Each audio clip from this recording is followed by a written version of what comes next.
sound.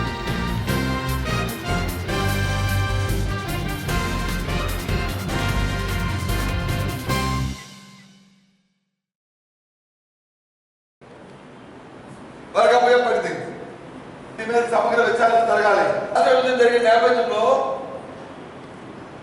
విశాఖపట్నాన్ని ఆర్థిక మండలిగా ఎంతో భవిష్యత్తున్న ఈ నగరాన్ని, ఈ నగరం చుట్టుపక్కల ప్రాంతానికి ఈసమిటీ పెట్టి ఆసమిటీ పెట్టి ఇక్కడ ఏదో పేరు తీసుకొస్తానని చెప్పి విశాఖ నగరాభివృద్ధి అని చెప్పి మొసలి కన్నీరు కాల్చి తుఫాన్లో అద్భుతాలు చేస్తామని చెప్పి ఇదే అద్భుతం, ఈ దోపిడీ అద్భుతం మీకు అడుగుతున్నాం. నీ మొగ ఎలా జరుగుతుందని అడుగుతున్నాం. దీని మీద చర్యలు ఏమని అడుగుతున్నాం. ల్యాండ్స్కేప్ వచ్చిందని చెప్పని అని వస్తే మనందరం చూసాం, పత్రికలో చూసాం, టీవీలో చూసాం. ఆక్రమణ జరిగింది అయ్యప్ప సొసైటీ అంటే బుల్డోజర్లు పెట్టి బిల్డింగ్ కొట్టే పరిస్థితి, ప్రభుత్వ భూమిని కాపాడుకోవడానికి చేసిన పరిస్థితి.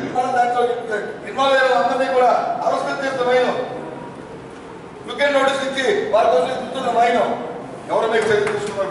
ఎంతమంది మీద క్రిమినల్ చర్యలు తీసుకున్నారు? ఇవాళ మీరు ఈ ప్రభుత్వ గదిట్లైనా పత్రికలు రాస్తున్నాయే దోపిడీ ప్రభుత్వం. అనుమానం వస్తుంది. విశాఖపట్నం పుట్టాం పెరిగావు, ఈ ప్రాంతంలో పుట్టాం పెరిగావు మనందరం కూడా. అసలు మన మీద మన పేరు డౌట్. పేరు వచ్చి ఇది నా ఇల్లు అని చెప్పి మెడపెట్టి తోస్తే ఏం చెప్పాలో అర్థం ఉండదు పరిస్థితి. రాదంటే ఏం చెప్పాలో పరిస్థితి. కాగితాలు మన ఇంట్లో ఉన్నాయి, లిస్ట్ డాక్టర్ మన ఇంట్లో ఉంది, కానీ వాళ్ళ దగ్గర వచ్చి ప్రభుత్వ రికార్డు తారుమారు చేసి వాళ్ళ పేరు ఈ పరిస్థితి వాళ్ళ విశాఖపట్నంలో ఉన్నాయి. ఒప్పుడు జరిగితే అప్పుడు ఏం చేస్తున్నారు మీరు?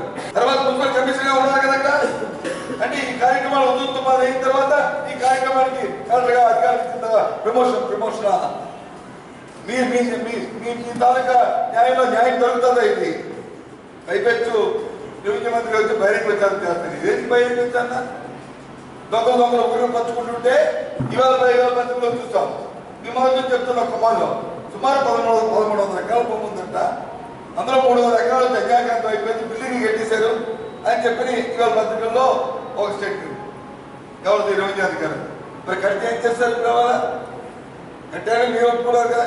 ఏది నిర్ధారణ చర్య తీసుకోవట్లేదు, ఎందుకు స్వాధీనం చేసుకోవట్లేదు, ఎందుకు వాటి అక్కడి నుంచి డిస్మాండ్ చేయట్లేదు?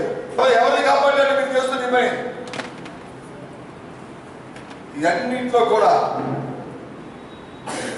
ముఖ్యమంత్రి కుటుంబ సభ్యులుగా ఉన్న కొత్తగా మంత్రి లోకేష్ నాయకత్వంలో